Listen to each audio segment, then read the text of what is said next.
अस्सलामुअलैकुम नाज़रीन, अवामी आवाज़ में भली कार आऊं आया अफ़शा उस्मान। सब खां पहिरीं शामिल कंदासीं हेडलाइंस।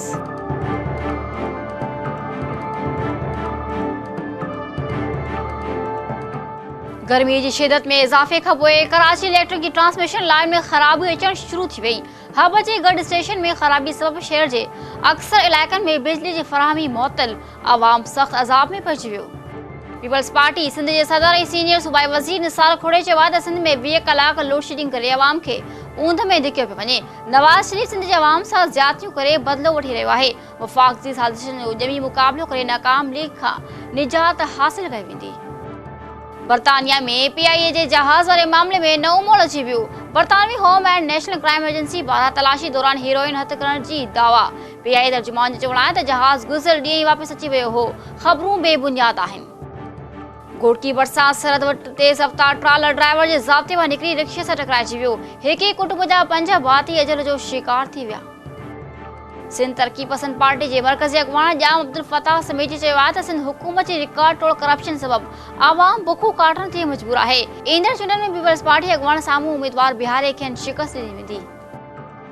भिरिया सिटी में 3 ॾींहं अॻु ग्वादर में शहीद कयल पुरतन जो टीजो समाजी अगवान की वॾे अंग में शिरकत। ऐसाले सवाब लाइ दुआ घुरी वई। नाज़रीन, हियूं हेडलाइंस। तफ़सीली ख़बरूं हिकु शॉर्ट ब्रेक खां पोइ। ख़बरनि में हिकु दफ़ो वीर भली कार।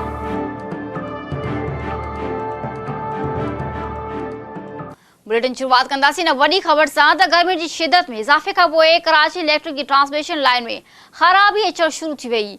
हब जे गढ़ स्टेशन में खराबी सबब शहर के अक्सर इलाक़नि में बिजली की फराहमी मुअत्तल थियण करे आवाम सख्त अज़ाब में पइजी वियो। हब में के इलेक्ट्रिक के ट्रांसमिशन लाइन ट्रप थियण सबब 11 खां वधीक गिज़ स्टेशनूं बंद थी वयूं आहिनि, जंहिं सबब शहर के केतिरनि इलाक़नि में बिजली की फराहमी मुअत्तल थी वई आहे। शहर के अक्सर इलाक़नि में 8 खां 12 कलाकनि ताईं जी लोड शेडिंग आहे। सब खां वधीक ब्रेकडाउन सेंट्रल ज़िले में थी रहियो आहे। मरी हाल ट्रफाए आम अल-फलाह सोसाइटी, गुलशन रफ़ी सोदाग्रान सोसाइटी में सुबह 6 वगे खां बिजली बंद आहे। कोरंगी के मुख़्तलिफ़ इलाक़नि में शाह फैसल टाउन में 7 कलाकनि खां बिजली बंद आहे। बिजली की डिघी बंदी सबब शहरी सख्त परेशानियुनि जो शिकार थी विया आहिनि। लोड शेडिंग सबब पानी की फराहमी पिण बंद थी वई आहे, जंहिं करे आवाम पैसनि एवज़ पानी ख़रीद करण ते मजबूर आहे। शहरियुनि जो चवणु आहे त गुज़िरियल साल जीअं हिन भेरे बक़ाया इलेक्ट्रिक जी गॾु स्टेशन में खराबी जा बहाना शुरू थी विया आहिनि। शहरियुनि हुकूमत खे अपील कई त के इलेक्ट्रिक ख़िलाफ़ कार्रवाई करे आवाम खे रिलीफ फराहम कयो वञे। नाज़रीन, पीपल्स पार्टी सिंध के सदर और सूबाई वज़ीर निसार खोड़े चयो आहे त 20 कलाक लोड शेडिंग करे आवाम के ऊंध में धिक्यो पियो वञे। नवाज शरीफ सिंध के अवाम सां ज़्यादतियूं करे बदलो वठी रहियो आहे। वफ़ाक़ जी साज़िशुनि जो ॼमी मुक़ाबिलो करे नाकाम लीग खां निजात हासिल कई वेंदी। कराची में प्रेस कॉन्फ्रेंस कंदे सूबाई वज़ीर चयो त पानी बिजली अवाम की ज़िंदगी मौत जो मसलो आहे। हुन चयो त सिंध में 20 कलाक लोड शेडिंग करे अवाम के ऊंध में धिक्यो पियो वञे। निसार खोड़े चयो त नवाज शरीफ सिंध के अवाम सां ज़्यादतियूं करे बदलो वठी रहियो आहे। हुन चयो त नाकाम लीग के नंढनि सूबनि सां नाकाम पॉलिसियुनि ते आवाम सरापा एहतजाज आहे।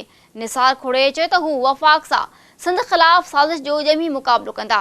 नाकाम लीग खां निजात हासिल कई वेंदी। बरतानिया में PIA जहाज वाले मामले में नओं मोड़ अची वियो आहे। बरतानवी home and national crime agency दावा कई आहे त PIA जे जहाज की तलाशी दौरान हीरोइन हथ कई वई आहे। जॾहिं त PIA तर्जुमान जो चवणु आहे त जहाज गुज़िरियल ॾींहुं ई वापसि अची वियो हो।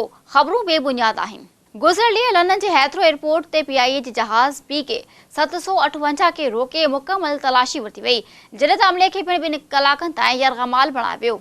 बरतानी बॉर्डर फोर्स और नेशनल क्राइम एजेंसी के इख्तियार मूजब जहाज के गुजन खानन में लिकायल $करोड़ों मालिक की हीरोइन हथ कई वई। ज़रीन मूजब तलाशी वारो अमल 4 खां 6 कलाकनि ताईं जारी रहियो, जंहिं दौरान अमले की तलाशी बि वरिती वई, जॾहिं त संदन पासपोर्ट पिण ज़ब्त कया विया। बरतानवी होम डिपार्टमेंट जो चवणु हो त PIA अमले खां मंशात हथ नाहे आई, जॾहिं त का गिरफ़्तारी भी अमल में नाहे आई। मामले की जांच जारी आहे। होॾां PIA तर्जुमान जो चवणु आहे त जहाज के गुज़िरियल ॾींहुं ई वापसि मोकिलियो हो। ग़लति ख़बरूं पखिड़ी पियूं वञनि। गोड़की बरसात सरहद वटि तेज़ रफ़्तार ट्रालर ड्राइवर के ज़ाब्ते मां निकिरी रिक्शे सां टकराइजी वियो। हिक कुटुंब जा 5 भाती अजल जो शिकार थी विया। कौमी इशारती ट्रालर ड्राइवर के ज़ाब्ते मां निकिरी कलंदर लाल शहबाज के मेले ते आयल पंजाब वासी ज़ायरीन के रिक्शे सां टकराइजी वियो। हादसे के नतीजे में 5 ॼणा ज़ख़्मी थी विया, जिन खे इस्पताल नियो वियो, जिते समूरनि ज़ख़्मियुनि दमदड़ीअ हवाले कयो। फोत थी वियल मिडनी मुसाफ़िरनि जो तालुक़ पंजाब के शहर सादिकाबाद सां ॿुधायो पियो वञे। फौज जी सुञाणप मोहम्मद जमील गुलाम अली दिलावर तौर कई वई। पुलिस चवण त वाक़ियो ड्राइवर जी बेध्यानी सबब पेश आयो, जॾहिं त वाक़िए बाद ड्राइवर मौके तां फरार थी वियो। पुलिस मुताबिक़ हादसे जो केस दाख़िल करे ट्रायल तहवील में वरितो वियो आहे। सिंध तरक़ी पसंद पार्टी के मरकज़ी अगवान जाम अब्दुल फताह समेजी चयो आहे त सिंध हुकूमत जी रिकॉर्ड तोड़ करप्शन सबब आवाम बुखू काटण ते मजबूर आहे। ईंदड़ चूंडनि में पीपल्स पार्टी अगवाननि साम्हूं उम्मीदवार बीहारे खेनि शिकस्त ॾिनी वेंदी। तॾहिं मोहम्मद खान ने पार्टी कारकुननि जे इजलास बाद मीडिया सां ॻाल्हाईंदे अब्दुल फताह समेजी चयो त हुक्मराननि जी करप्शन सबब सिंध जा शहर खंडरनि में तब्दील थी विया, जॾहिं त ग़रीब अवाम सिहत तालीम ऐं रोज़गार लाइ दरबदर आहे। हुन चयो त SDP सदाईं सिंध जे अवाम जी मालिकी कई, अवाम मफ़ाहमत जे नाले ते वसीला धारियुनि हवाले कंदड़ ज़रदारी लीग जे साथियुनि खे चूंडनि में शिकस्त ॾेई सियासी यतीम कंदो। अब्दुल फताह समेजी चयो त ईंदड़ चूंडनि में पीपल्स पार्टी उम्मीदवारनि साम्हूं SDP पंहिंजा उम्मीदवार बीहारे खेनि शिकस्त ॾींदी। हुन वधीक चयो त सिंधियुनि ऐं बलोचनि जो सदियुनि खां गहरो रिश्तो आहे। उन मौके ते ज़िले अगवान इक़बाल हाजाणू, मंज़ूर सुमरो, सारंग शाह ऐं जुमन मला पिणु मौजूद हुआ। 3 ॾींहं अॻु ग्वादर जे गिंस रोड ते कंडियारे वासी 9 पर्यटन खे दहशतगर्दी जो निशानो बणाए शहीद कयो वियो। ॻोठ हाजी मोहम्मद सिद्दीक इलाइक़े में अॼु शहीदनि जो टीजो थियो, जंहिंमें समाजी अॻवान टोड़े इलाइक़े वासियुनि वॾे अंग में शिरकत कई, जॾहिं त ज़िले इंतिज़ामिया समेत को चूंडियल नुमाइंदो लड़ी न आयो।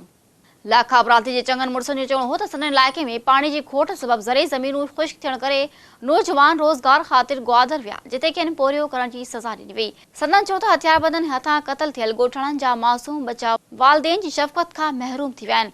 लाखा अपराधी जे चङनि मुड़ुसनि अपील कई त शहीदनि जे पोरनि जी हुकूमती सतह ते माली सहायता करे खेनि बुख ऐं बदहाली खां बचायो वञे। नाज़रीन, जो बुलेटिन पंहिंजी पुॼाणी ते पहुतो। हर वक़्तु अपडेट लाइ विज़िट कयो असांजी वेबसाइट awamiawaaz.com।